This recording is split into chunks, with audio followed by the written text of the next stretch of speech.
Today we're going to be talking about creating an emergency plan for your home or your farm or your business and the importance of doing so and how to go about it. Why do we want to have an emergency plan for our farm or our business, even our home?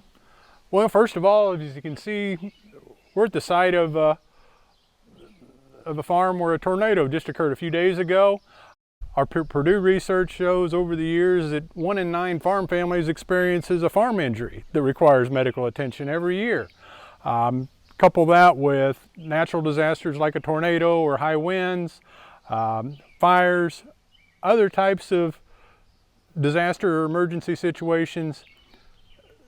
Unfortunately, eventually something will happen. And to be prepared for it, and have some type of a plan or a plan to deal with those situations when they occur can help reduce some of the impacts of disasters or emergencies, whether that's human and animal suffering, financial impacts, which obviously this incident's is going to create a financial impact. Injuries are definitely cost plenty of money along with suffering. So having a plan how to approach and how to deal with an emergency when it happens can help reduce some of those impacts down the road and allow you and your farm and your family to get back to your daily life much quicker and more efficiently. Finally, an emergency plan puts everybody on the same page, whether it's the family, your farm staff, or business staff, along with the first responders or the local emergency management services, so that everybody knows what's there, what might be an issue, what might be potential hazards for first responders, and also what resources are available and how to go about addressing a particular emergency on your farm. Let's move on and talk a little bit about what would actually go into that emergency plan. First of all, we want to know who might be affected if a disaster affects your farm or impacts your farm.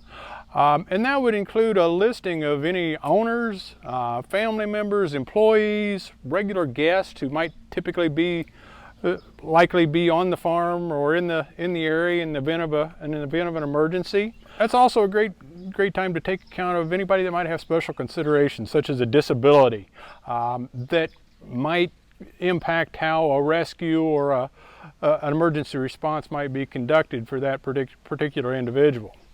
We also need a list of emergency contact information, which this is a tool not only that can be used by the farm family or the farm staff, but also can also be used by first responders. And the types of emergency contact information we're looking for, of course, in many communities, 911, that will contact your EMS, your fire department, your law enforcement. It's also good to have a copy or not only have the 911, but also have the non-emergency number for your local emergency management or your local law enforcement. If you have neighbors that are familiar with your operation, if you might not be available, have their contact information available. Utility companies, gas company, if a disaster occurs, it's a whole lot easier to have that information right in your hands rather than digging through the phone book or whatever to find that information to report an outage or report a situation. And finally, on a farm, we have a lot of potentially hazardous situations that if perhaps the farm owner is not available, such as pesticide storage or fuel storage. Provide a list to your fuel provider, your chemical provider, perhaps their feed company or your veterinarian. Moving on, we need our farm location. Where are you located? Have the 911 address for each farm site. A lot of our farms have separate farmsteads or perhaps several different centers, or might say centers of operation. Have the 911 addresses for those locations. Maybe even GPS coordinates. They're so easy to pull the GPS coordinates off of your phone or your mapping program. And then specific directions to the farm. Rather than trying to remember what the road number is down there at the corner, it's written in front of them. They can simply read that off to the 911 dispatcher. Some information about what your farm consists of. This particular farm we're at today has beef cattle. There's row crops as well as some row crops and forages. It doesn't have to be terribly specific, but at least let your first responders have an idea of what to expect when when they do go to that farm. And finally, farms tend to have a lot of useful resources that can be used in the event of an emergency, whether that's a loader tractor or a water source such as a pond or a creek nearby where water can be pulled to use for a fire. Assemble those resources, have a list of those so that in the heat of the moment you can remember them. They're right there in front of you. The final part of most farm plans or farm emergency plans that might be one of the more important contents is a farm map. And this map can be something as simple as a hand-drawn sketch. It needs to be to scale as much as possible, or with the many different types of computer mapping programs, download a picture of your farm, a satellite picture of your farm, and label. But what we want to do is highlight where the particular buildings are and what they're used for, and maybe what contents are within that building, especially perhaps if there's livestock in a building or it's used for chemical storage or whatever. That way first responders can take a quick look at that map and know what might be in a building and what they might be expect to run into when they do perform a rescue or there's a disaster situation. Mark your utilities, the power pole, with the transformer, water sources, LP or natural gas lines, fuel and chemical storage areas already mentioned. If you have a fueling station or fuel tanks, mark those on that map so first responders know where to look. Any natural features that might create environmental concerns in a disaster, such as creeks or ponds, maybe steep slopes that might affect how first responders respond to an emergency, whether it's a fire or something like that. And finally, a little wider look out at the general neighborhood. Are there a nearby park or a school that should there be a subdivision if there's a fire that might be toxic smoke or that cause toxic smoke?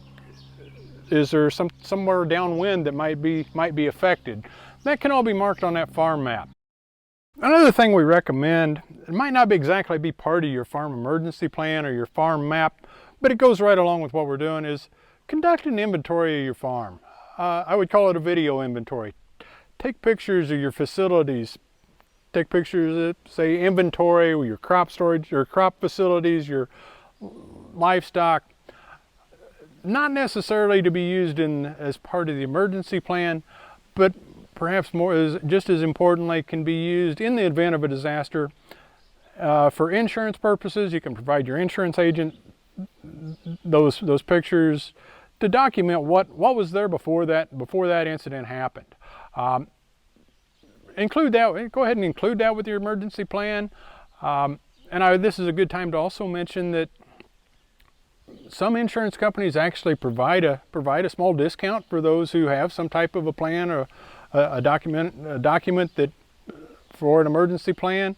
Always talk to your insurance agent about that. It varies by company, but certainly worth checking into.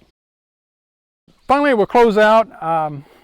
We've just hit the highlights of what the importance of a farm emergency plan and what might go into one. For more details, we encourage you to go to IN-PREPared.org and click on the resources tab at the top and find our page that we have dedicated to developing a farm emergency plan. We have a fillable template that you can download and either fill out by hand or fill it right on the computer that contains most of the information that a typical farm emergency plan would need. If you need additional information, we've got a variety of other resources there that'll help walk you through the process.